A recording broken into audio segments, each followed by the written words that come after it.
Hello everyone, welcome to all of you. दोस्तों, आज एक बार फिर फाइनल परीक्षाओं में पूछे गए 5 प्रश्नों का हल लेकर आए हुए हैं। आइए बिना देर किए हुए शुरू करते हैं और देखते हैं आखिर पहला प्रश्न क्या है।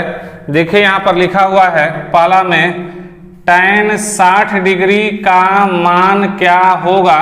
अगर आपको त्रिकोणमिति में मौजूद चार्ट का मान याद होगा तो आसानी से आप देखकर ही पता लगा सकते हैं कि इसका सही उत्तर क्या होगा। पहला विकल्प दे रखा है √3, दूसरा दिया है 1/√3, तीसरा दिया है 2/√3 और चौथा दिया है 1।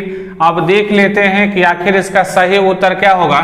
यहाँ पर शॉर्ट में लिखते हैं tan 0 डिग्री का मान 0 होता है, 30 डिग्री का मान 1/√3 होता है, 45 डिग्री का मान 1 होता है, 60 डिग्री का मान √3 होता है और 90 डिग्री का मान इन्फिनेटिव होता है। और कभी भी इसमें से यानी कि 6 प्रकार का मान दिया हुआ है 0 से लेकर के 90 तक, इसमें से कोई भी प्रश्न पूछता है तो इसके आधार पर आसानी से टिक लगा सकते हैं कि इसका आखिर सही उत्तर क्या होगा। यहाँ पूछा है tan 60 डिग्री का मान, तो यहाँ पर लिखा हुआ है tan 60 डिग्री का मान, यहाँ पर क्या लिखा हुआ है √3 लिखा हुआ है। अब इसको देख लेते हैं विकल्प में कि कहीं मिल रहा है कि नहीं मिल रहा है। देखिए यहाँ पर पहला ही विकल्प मैच कर रहा है, यानी कि इसका पहला विकल्प सही है, दूसरा गलत हो जाएगा, तीसरा गलत हो जाएगा और चौथा भी गलत हो जाएगा। अब देखते हैं कि दूसरा प्रश्न क्या है। दूसरा प्रश्न में दे रखा है sin 18 डिग्री बटा cos 72 डिग्री का मान क्या होगा। इसका विकल्प दिया है 1/2, 1, √3/2 और 0। अब इसको रफ करते हैं, हल करते हैं, बनाते हैं और देखते हैं कि आखिर इसका सही मान, सही उत्तर क्या होगा। इसको पहले भी बना चुके हैं, बहुत आसान होता है। जो अंश में लिखा रहता है इसको हूबहू उतार लिया जाता है, यानी कि लिखेंगे अंश में sin 18 डिग्री और नीचे जो cos लिखा हुआ है इस cos को यहाँ पर उतार लेंगे। फिर यहाँ कोष्ठ में लिखेंगे 90 डिग्री और माइनस के बाद क्या लिखना होता है, तो जो यहाँ अंश में संख्या लिखा रहता है उसी को नीचे उतार दिया जाता है। अब काउंटिंग करके, अब गणना करके आप देख सकते हैं कि क्या इससे मिल रहा है कि नहीं मिल रहा है। 90 में से 18 घटाएंगे क्या हो जाता है, 72 हो जाता है। अब आगे क्या करना होता है, जो अंश में लिखा है इसको फिर उतार लीजिए।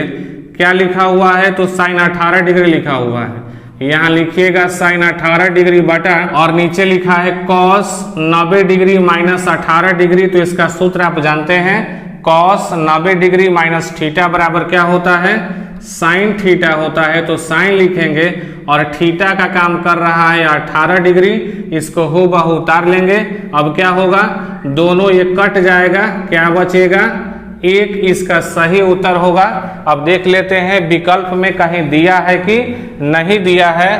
पहला विकल्प दिया है 1/2, मैच नहीं कर रहा है, गलत होगा। दूसरा विकल्प में 1 दे रखा है, मैच कर रहा है 1 और 1, यानी कि दूसरा ही विकल्प क्या हो जाएगा, सही हो जाएगा। अब तीसरा गलत हो जाएगा और चौथा गलत हो जाएगा। अब देखते हैं कि आखिर तीसरा प्रश्न क्या बोला है।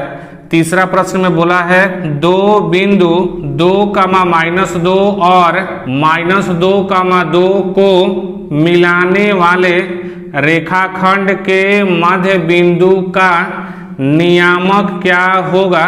इसके पहले आपको बता दें कि जो आप यहाँ 2 देख रहे हैं इसको x1 बोलते हैं और जो -2 देख रहे हैं इसको y1 बोलते हैं। यहाँ जो -2 देख रहे हैं यह x2 का मान होता है और जो यहाँ 2 देख रहे हैं यह y2 का मान होता है।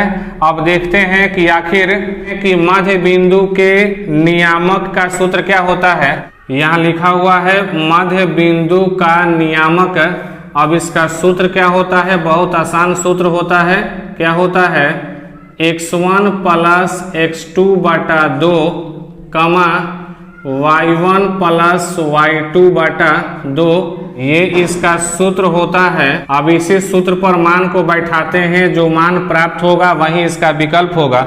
अब देखिए यहाँ पर क्या लिखा हुआ है, x1 लिखा हुआ है, तो x1 का मान यहाँ क्या है, 2 है, तो यहाँ पर 2 लिख लेंगे, 2 के बाद प्लस लगा लेना है। ठीक बगल में x2 लिखा हुआ है, तो देखिए x2 का मान यहाँ -2 है, तो यहाँ पर लिख लेंगे -2 अब बटा 2।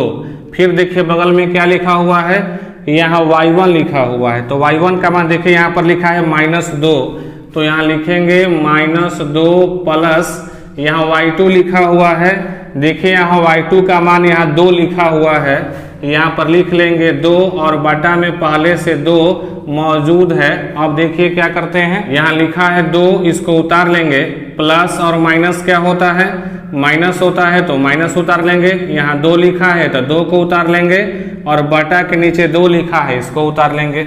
अब यहाँ पर देख लेते हैं क्या लिखा हुआ है, -2 और +2, यानी कि दोनों संख्या बराबर है, एक माइनस में या दूसरा प्लस में। इस दशा में क्या होता है, ये कट जाता है, इसके बदले में लिखेंगे 0/2। फिर नीचे देखिए क्या लिखा हुआ है, नीचे देखेंगे तो दोनों संख्या बराबर है, एक प्लस में एक माइनस में, तो क्या करेंगे, इसको भी काटेंगे तो होगा 0/2, 0/2। अब क्या दिखाई दे रहा है कि अंश में 0 है, हर में 2 है, यहाँ अंश में 0 है, हर में 2 है, इसका मतलब ये हुआ कि अंश में 0 हो और हर में कोई भी संख्या दे, इसका मान क्या होता है, इसका मान 0 होता है। इसका मतलब ये हुआ कि मध्य बिंदु का नियामक का जो आंसर है वह 0, 0 प्राप्त हुआ है। अब देख लेते हैं किसी विकल्प में है कि नहीं है।